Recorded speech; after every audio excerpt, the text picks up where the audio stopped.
الحمد لله وسلام على عباده الذين اصطفى أشهد أن لا إله إلا الله وحده لا شريك له وأشهد أن محمدا عبده ورسوله اللهم صل على محمد النبي الأمي وأزواجه أمهات المؤمنين وذريته وأهل بيته كما صليت على آل إبراهيم إنك حميد مجيد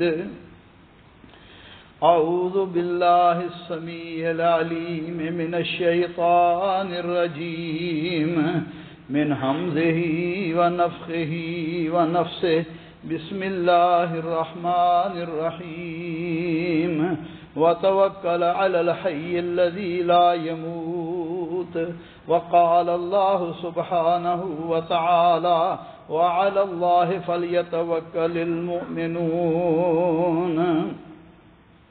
وتوکل علی الحی الذی لا یموت، اس زندہ اللہ ذوالجلال پر توکل اور بھروسہ کرو جسے موت نہیں آئے گی۔ وعلی اللہ فلیتوکل المؤمنون، مومنوں کو اللہ ذوالجلال پر ہی اعتماد، بھروسہ اور توکل کرنا چاہیے۔ ومن یتوکل علی اللہ فہو حسبہ، جو اللہ ذوالجلال پر توکل کر لے، اللہ ذوالجلال پر اعتماد اور بھروسہ کر لے، فہو حسبہ، اللہ ذوالجلال اس کے لیے کافی ہے۔ بھائیوں، دوستوں، بزرگوں، آج کے خطبہ جمعہ کا موضوع ماہ سفر میں کون کون سے ایسے اعمال کیے جاتے ہیں جن کا نہ اللہ کے قرآن سے تعلق ہے اور نہ رسول اللہ صلی اللہ علیہ وسلم کے فرمان سے۔ جو آیتیں میں نے آپ کے سامنے تلاوت کی ہیں، اس میں اللہ ذوالجلال ہمیں اپنی ذات پر توکل کرنے کا حکم دیتے ہیں۔ توکل یہ ہے کہ دل کی گہرائیوں سے اللہ ذوالجلال پر اعتماد کرنا کہ دنیا اور آخرت کی خیر و بھلائی کا مل جانا اور نقصان کا دور ہو جانا صرف اور صرف اللہ ذوالجلال کے اختیار میں ہے۔ تمام معاملات اللہ ذوالجلال کے سپرد کرنا اور اس بات کا یقین کرنا کہ جو چیز اللہ دینا چاہے اس کو کوئی روک نہیں سکتا اور جو چیز اللہ لینا چاہے اسے کوئی دور نہیں کر سکتا، لیکن اس کے ساتھ ساتھ حقیقی توکل یہ ہے کہ اسباب کی حد تک انسان مکمل تیاری کرے، لیکن اعتماد اسباب پر نہ کرے بلکہ اللہ ذوالجلال پر کرے۔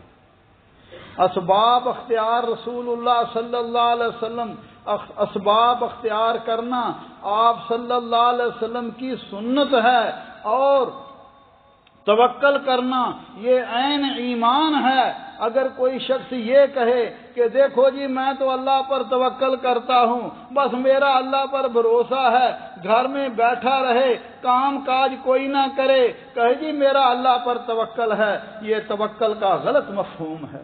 رسول اللہ صلی اللہ علیہ وسلم نے مثال دے کر فرمایا لو انکم تتوکلون علی اللہ حق توکلہ، اگر تم اللہ ذوالجلال پر اس طرح اعتماد کرو، اس طرح بھروسہ کرو جس طرح کرنے کا حق ہے، فرمایا لرزقکم کما یرزق الطیر، اللہ تمہیں اس طرح رزق عطا فرمائے جیسے اللہ پرندوں کو دیتا ہے۔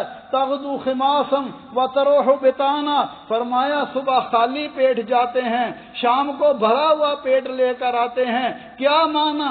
پرندے اپنے گھونسلوں میں نہیں بیٹھے رہتے بلکہ وہ کمزور جانور نکلتا ہے، محنت کرتا ہے، اللہ ذوالجلال اسے رزق عطا فرما دیتے ہیں۔ میرے بھائیو دوستو، مگر آج کل کیا ہے، یہ سفر کا مہینہ آیا، لوگوں میں مشہور ہے جناب اس میں بڑی بیماریاں ہیں، اس میں بڑی مصیبتیں ہیں، یہ ساری باتیں غلط ہیں۔ میں مختصر طور پر رسول اللہ صلی اللہ علیہ وسلم کی ایک حدیث آپ کے سامنے عرض کروں گا۔ نبی صلی اللہ علیہ وسلم نے فرمایا لا عدوى ولا طیرہ ولا حامہ ولا سفر وزاد مسلم ولا نوع ولا غول۔ نبی صلی اللہ علیہ وسلم نے فرمایا چھوت چھات کوئی چیز نہیں، اسی طرح بدفعلی بدشگونی اور کوئی چیز نہیں ہے، الو کا بولنا بھی کوئی چیز نہیں ہے، اور فرمایا سفر کا مہینہ یہ بھی کوئی نحوست نہیں ہے، اور دوسری اور حدیث میں فرمایا اسی طرح ستاروں سے پر اعتماد کرنا، نچھتر بھوت پریت یہ بھی کوئی چیز نہیں ہے۔ میرے بھائیو، ہر مسلمان کا یہ پختہ یقین اور ایمان ہونا چاہیے ہر نفع اور نقصان اللہ ذوالجلال کے ہاتھ میں ہے، حتیٰ کہ میرا اور آپ کا ایمان ہے اس کائنات میں سب سے افضل شخصیت حضرت محمد کریم صلی اللہ علیہ وسلم کی ہے۔ اللہ انہیں بھی خطاب کر کے فرما رہے ہیں اے میرے حبیب، سورہ جن میں فرمایا اعلان فرما دیجئے قل لا املک لکم ضرا ولا رشدا، لوگوں میں تمہارے نفع نقصان کا مالک نہیں ہے۔ سورۃ الاعراف میں فرمایا کہہ دیجئے لا املک لنفسی نفعا ولا ضرا الا ما شاء اللہ، اور میں تو اپنی جان کے نفع نقصان کا بھی مالک نہیں ہے مگر جو اللہ چاہے، ہر چیز اللہ کے اختیار میں ہے۔ تو پھر وہ کون سی شخصیت ہے، وہ کون سا بزرگ ہے جس کے بارے میں ہم کہیں جناب ہمارا تو آپ پر اعتماد ہے، ہم تو آپ پر ہی بھروسہ کرتے ہیں۔ بھروسہ صرف اور صرف اللہ ذوالجلال پر ہی کرنا چاہیے۔ تو میرے بھائیو دوستو، نبی صلی اللہ علیہ وسلم نے فرمایا لا عدوى ولا طیرہ، فرمایا کوئی بیماری بھی خود بخود کسی کو نہیں لگتی۔ یہ چھوت چھات کا جو عقیدہ ہے اس کی آپ نے تردید کی، فرمایا بیماری تب ہی لگتی ہے جب اللہ کا حکم ہوتا ہے۔ ایک اعرابی نے جب یہ بات سنی نبی صلی اللہ علیہ وسلم سے عرض کیا یا رسول اللہ، ہم دیکھتے ہیں ہمارے پاس بالکل صحیح سلامت اونٹ ہوتے ہیں، ان میں ایک خارش زدہ اونٹ آ جاتا ہے، سب کو خارش لگ جاتی ہے۔ آپ صلی اللہ علیہ وسلم نے اس سے سوال کیا من اجرب الاول، جو پہلے باہر سے آیا اس کو بیماری کس نے لگائی ہے؟ کیا معنی؟ انسان کو ہر حال میں احتیاطی تدابیر اختیار کرنی چاہیے، جو وسائل کسی چیز کے ہوں ان کو اختیار کرنا چاہیے، لیکن اس اعتماد صرف اور صرف اللہ ذوالجلال پر ہی کرنا چاہیے، کیونکہ اللہ چاہیں تو کوئی تکلیف کسی کو پہنچ سکتی ہے، نہ چاہیں تو نہیں پہنچ سکتی۔ آج سائنس نے بھی اس بات کو اعلان کیا ہے کہ جراثیم جو ایک دوسرے کو تکلیف دیتے ہیں وہ اس وقت ہی دیتے ہیں جب انسان کا قوت مدافعت کا نظام کمزور ہو جاتا ہے۔ اگر قوت مدافعت درست ہو، مضبوط ہو تو کوئی کسی کو تکلیف نہیں ہوتی، لیکن نبی صلی اللہ علیہ وسلم نے کچھ احتیاطی تدابیر بھی بتلا دی ہیں۔ فرمایا فر من المجذوب کما تفر من الاسد، کوڑی کے پاس سے، مجذوب کے پاس سے ایسے بھاگو جیسے شیر کے پاس سے بھاگتے ہو۔ اسی طرح آپ نے فرمایا اگر کسی جگہ طاعون پھیلی ہو تو جو وہاں کے رہنے والے ہیں وہ باہر نہ نکلیں، اور باہر سے آنے والے طاعون زدہ علاقے میں نہ نکلیں۔ جیسا کہ اسباب کو پانی آ رہا ہو، کوئی بندہ کہے میں توکل کرتا ہوں، چھلانگ لگا دے تو اس کا کیا حال ہوگا؟ لہذا جو تدابیر اللہ ذوالجلال نے ہمیں بتلائی ہیں ہم ان پر عمل کریں۔ اسی طرح آپ صلی اللہ علیہ وسلم نے فرمایا ولا تیرا، فرمایا اسی طرح بدشگونی بھی کوئی چیز نہیں ہے۔ مجھے یاد آ گیا اگر انسان کا اللہ پر اعتماد اور ہو تو پھر وہ کچھ کر بھی لے۔ سیدنا خالد بن ولید رضی اللہ تعالیٰ عنہ کا واقعہ لمبا ہے۔ کوئی شخص ان کے پاس زہر کا ایک پیالہ لے کر آیا، پوچھا کس لیے ہے؟ کہنے لگا میں سفیر بن کے کافروں کی طرف آیا ہوں، میری بات مان لی گئی، میں اس کو نہیں پیوں گا، اگر میری بات نہ مانی گئی قوم کے پاس نہیں جاؤں گا، یہ پی لوں گا۔ آپ نے بسم اللہ الذی لا یضر مع اسمہ شیء فی الارض ولا فی السماء وهو السمیع العلیم پڑھ کے وہ پیالہ پی لیا اور آپ کو کچھ بھی نہ ہوا۔ میرے بھائیو دوستو، مگر احتیاطی تدابیر اختیار کرنی چاہیے۔ اسی طرح فرمایا ولا تیرا، کوئی چیز بھی بدشگون نہیں ہے، مگر آج ہمارا یہ حال ہے کہ چھوٹی چھوٹی باتوں سے اگر کسی کے گھر پر کوئی پرندہ آ کے چیخنا شروع کر دے، لوگ کہتے ہیں جناب یہاں نحوست ہے۔ اسی طرح راستے میں جا رہے ہیں، آگے سے گاڑی سے بلی گزر گئی، نیولا گزر گیا، کہتے ہیں جناب نحوست ہو گئی۔ صبح صبح گھر دکان کی طرف آ رہے ہیں، راستے میں کوئی مسکین مل گیا، کہتے ہیں جی آج سارا دن ہی برا گزرے گا کیونکہ صبح صبح ہی مسکین ہمیں ٹکر گیا ہے۔ میرے بھائیو دوستو، یہ ساری بدشگونی ہے، اسلام نے اس کا حکم نہیں دیا، فرمایا ہر کام میں، ہر معاملے میں صرف اور صرف اللہ ذوالجلال پر ہی اعتماد کرو۔ حضرت عبداللہ ابن عباس جا رہے تھے، اوپر سے پرندہ چیختا ہوا گزرا، ساتھیوں نے کہا خیر خیر، کہا لا خیر ولا شر، نہ اس میں خیر ہے نہ اس میں شر ہے۔ مومن کا اعتماد اور توکل اللہ ذوالجلال پر ہوتا ہے، وہ کسی چیز سے نہ ہی ڈرتا ہے۔ فرمایا ولا تخافوہم وخافون ان کنتم مومنین، ان سے مت ڈرو، اللہ ذوالجلال سے ڈرو اگر تم مومن ہو۔ اور یہ بدشگونی لینا، نبی صلی اللہ علیہ وسلم نے فرمایا من ردہ الطیرۃ عن الحاجۃ فقد اشرک، جس شخص کو بدشگونی نے کسی کام سے روک دیا، فرمایا اس نے شرک کیا، لہذا بدشگونی کوئی چیز نہیں ہے۔ اس مومن کو ہر حال میں اللہ ذوالجلال پر ہی توکل کرنا چاہیے۔ ہاں ایک نیک فعل ہوتا ہے، ایک نیک شگونی ہوتی ہے، نبی صلی اللہ علیہ وسلم اس کو پسند کرتے تھے۔ وہ کیا ہے؟ آپ کسی مریض کے پاس جائیں، آپ اسے کہیں بھائی جان اللہ آپ کو شفا دے گا، آپ کو صحت مند ہو جائیں گے، کوئی بات نہیں، بیماری یہ جو گناہوں کو دور کرنے والی ہے، چنانچہ اس بندے کے دل میں خوشی پیدا ہو جاتی ہے۔ اس طرح کی بات کرنا یہ اچھی ہے، لیکن یہ کہنا کہ بدشگونی لینا یہ بری بات ہے۔ اسی طرح فرمایا ولا حام، الو کا بولنا بھی کچھ نہیں ہے۔ عربوں میں یہ تھا، اگر کسی کے گھر میں آ کر، گھر کے اوپر آ کر الو بولنا شروع کر دے، کہتے تھے مصیبت آ جائے گی۔ آج بھی کئی لوگوں میں یہ بات رائج ہے۔ فرمایا لا حام، الو کا بولنا بھی کوئی چیز نہیں ہے۔ فرمایا ولا سفر، سفر کے مہینے میں بھی کوئی تکلیفیں، کوئی پریشانیاں، کوئی بیماریاں، کوئی مصیبتیں نازل نہیں ہوتی۔ عربوں میں یہ مشہور تھا، سفر آیا مصیبت آ گئی، حالانکہ مصیبت ان کے اپنے ہاتھوں سے تھی۔ ذوالقعدہ، ذوالحجہ اور محرم حرمت والے 3 مہینے تھے، حج کے مہینے تھے، لوگ لڑائی نہیں کرتے تھے۔ اب جب سفر شروع ہوتا، لڑائیاں شروع ہو جاتی، گھر خالی ہو جاتے، کہتے جی سفر آیا مصیبت آ گئی۔ فرمایا یہ مصیبت تمہارے ہاتھوں سے ہے، سفر میں کوئی مصیبت نہیں ہے۔ اسی طرح لوگ کہتے ہیں جناب سفر کا مہینہ جو ہے اس میں 9,20,000 بلائیں نازل ہوتی ہیں، یہ بات بھی درست نہیں ہے۔ اور انسان کسی مہینے کو بھی، کسی دن کو بھی منحوس نہ کہے۔ نبی صلی اللہ علیہ وسلم نے فرمایا آدم کا بیٹا مجھے تکلیف دیتا ہے، وہ زمانے کو گالی دیتا ہے، جیسے آج کل ہم بھی کہہ دیتے ہیں لوگ او بھائی زمانہ ہی برا آ گیا، زمانہ ہی ایسا ہے۔ فرمایا زمانے کو برا نہ کہو، لوگوں کے اعمال برے ہوتے ہیں، ماحول برا ہوتا ہے، لوگوں کی کرتوتیں بری ہوتی ہیں۔ زمانہ فرمایا انا الدہر بید الامر اقلب اللیل والنہار، اللہ فرماتے ہیں زمانہ میرے ہاتھ میں ہے، دن رات کا تبدیل کرنا یہ میرے ہاتھ میں ہے، لہذا انسان کو کبھی بھی ایسی بات نہیں کرنی چاہیے۔ اسی طرح سفر میں لوگ کچھ شادی نہیں کرتے، جی سیدنا حسن کی شہادت ہوئی تھی، کچھ محرم میں نہیں کرتے، سیدنا حسین کی شہادت ہوئی تھی۔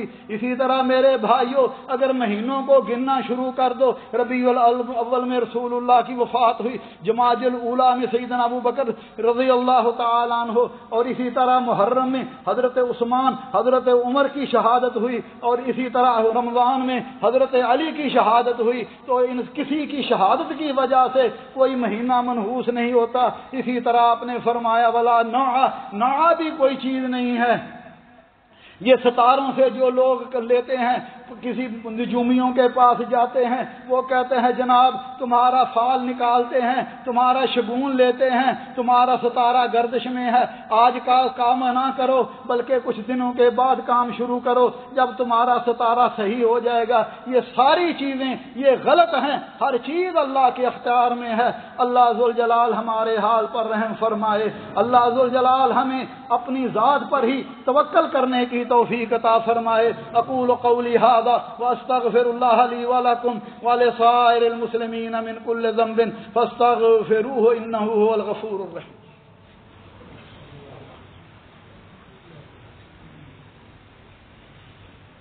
الحمد للہ الحمد للہ وسلام علی عبادہ الذین اصطفیٰ، اشہد ان لا الہ الا اللہ وحدہ لا شریک لہ واشہد ان محمدا عبدہ ورسولہ صلوات اللہ ربی وسلامہ علیہ۔ حدیبیہ کے مقام پر نبی صلی اللہ علیہ وسلم نے صبح فجر کی نماز پڑھائی، رات کو بارش ہوئی، فرمایا هل تدرون ما قال ربکم، جانتے ہو تمہارے رب نے کیا کہا؟ فرمایا جن لوگوں نے کہا بارش اللہ کے حکم سے ہوئی ہے، فرمایا وہ اللہ پر ایمان لائے اور ستاروں سے انہوں نے انکار کیا، اور جنہوں نے یہ کہا کہ فلاں ستارے کی وجہ سے بارش ہوئی ہے، فرمایا وہ اللہ پر کافر ہوئے اور ستاروں پر ایمان لایا۔ لہذا انسان کو چاہیے کہ وہ صرف اللہ ذوالجلال پر ہی اعتماد کرے۔ نبی صلی اللہ علیہ وسلم نے فرمایا من اتی عرافا فسأله عن شيء لم تقبل له صلاة 40 لیلہ۔ آج کل لوگ نجومیوں کے پاس جاتے ہیں، فال نکالتے ہیں، کوئی کہتے ہیں جی قرآنی فال ہے، کوئی کہتے ہیں جی فلاں کی فال ہے۔ اسلام میں اس طرح کی کوئی چیز نہیں، نہ ہی صحابہ کرام نے کیا۔ فرمایا نجومی کے پاس جاتا ہے، پامسٹ کے پاس جاتا ہے، جیسے لوگ ہمارے ہاں اپنے ملکوں میں دیکھے جو چاہو سو پوچھو، اور بھائی اس سے کیا پوچھنا ہے، ہر چیز کا عالم الغیب تو اللہ ذوالجلال ہے، اس کو کیا پتا ہے، جھوٹی موٹی باتیں کر کے لوگوں سے پیسے بٹورتے ہیں۔ فرمایا کسی پامسٹ کے پاس جا کر اس سے پوچھتا ہے کسی چیز کے بارے میں، اللہ اس کی 40 دن کی نماز قبول نہیں کرتے، لہذا ان کے پاس نہیں۔ اور اگر کوئی تصدیق کر لیتا ہے ہاں جی ویسے ہی ہوگا، فرمایا اس نے محمد کریم کی شریعت سے انکار کیا۔ اللہ ذوالجلال ہمارے حال پر رحم فرمائے۔ اسی طرح یہ محرم، یہ سفر کے آخری بدھ کو لوگ خوشی مناتے ہیں، جی اس نے رسول اللہ صلی اللہ علیہ وسلم نے غسل صحت کیا تھا، حالانکہ یہ بات بالکل غلط ہے۔ نبی صلی اللہ علیہ وسلم جس بیماری میں آپ کا انتقال ہوا وہ سفر کے آخری 2 دن 3 دن باقی تھے، آپ کی طبیعت خراب ہوئی، 12 ربیع الاول کو اللہ کے نبی اس دنیا سے چلے گئے۔ میرے بھائیوں یہ آخری بدھ کو صحت منانا یہ بھی غلط ہے۔ اللہ ذوالجلال ہمارے حال پر رحم فرمائے، اللہ ذوالجلال ہم پر اپنا اعتماد اور توکل کرنے کی توفیق عطا فرمائے، کیونکہ ہر چیز اللہ کے حکم سے ہوتی ہے۔ ما اصاب من مصیبت الا باذن اللہ، فرمایا کوئی بھی تکلیف آتی ہے اللہ کے حکم سے ہوتی ہے۔ قل لن یصیبنا الا ما كتب اللہ لنا هو مولانا فعلى الله فلیتوکل المؤمنون، فرمایا تمہیں کوئی تکلیف اس وقت تک نہیں پہنچ سکتی جب تک اللہ نے جو چیز تمہارے دل میں لکھی ہوئی ہے۔ آخری بات حضرت عبداللہ ابن عباس رضی اللہ تعالیٰ عنہ کو نبی صلی اللہ علیہ وسلم نے فرمایا تھا عبداللہ وَعَلَمْ أَنَّ الْأُمَّةَ، عبداللہ ساری دنیا کے لوگ اکٹھے ہو کر تجھے کچھ فائدہ دینا چاہیں، اللہ نہ چاہیں تیرا کچھ فائدہ نہیں کر سکتے، سارے اکٹھے ہو کر تمہیں نقصان دینا چاہیں، اللہ نہ چاہے تو تیرا کچھ بگاڑ نہیں سکتے۔ اللہ ذوالجلال سے دعا ہے اللہ ذوالجلال ہمیں اپنی ذات پر ہی اعتماد اور بھروسہ اور توکل کرنے کی توفیق عطا فرمائے، کیونکہ توکل ایمان ہے اور اس کام کے جو ذرائع اور ہیں وہ اختیار کرنا یہ رسول اللہ صلی اللہ علیہ وسلم کی سنت ہے۔ ربنا ظلمنا انفسنا وان لم تغفر لنا وترحمنا لنكونن من الخاسرين اللهم انك عفو تحب العفو فاعف عنا اللهم فاطر السماوات والارض انت ولينا في الدنيا والاخره توفنا مسلمین والحقنا بالصالحین۔ رب کریم ہمارے بیماروں کو شفائے کاملہ عاجلہ عطا فرما، یا اللہ مرحومین کی مغفرت فرما، اللہ انہیں جنت الفردوس کی اعلیٰ منازل عطا فرما، عالم اسلام پر رب کریم رحم فرما، جہاں جہاں مسلمانوں پر ظلم زیادتیاں ہو رہی ہیں اللہ مسلمانوں کے مالوں جانوں عزتوں کی حفاظت فرما۔ فرما. اللهم اجعل هذا البلد آمنا مطمئنا وسائر بلاد المسلمين يا أرحم الراحمين. عباد الله رحمكم الله، إن الله يأمر بالعدل والإحسان وإيتاء ذي القربى وينهى عن الفحشاء والمنكر والبغي يعظكم لعلكم تذكرون. اذكروا الله يذكركم وادعوه يستجب لكم ولذكر الله أكبر والله يعلم ما تصنعون.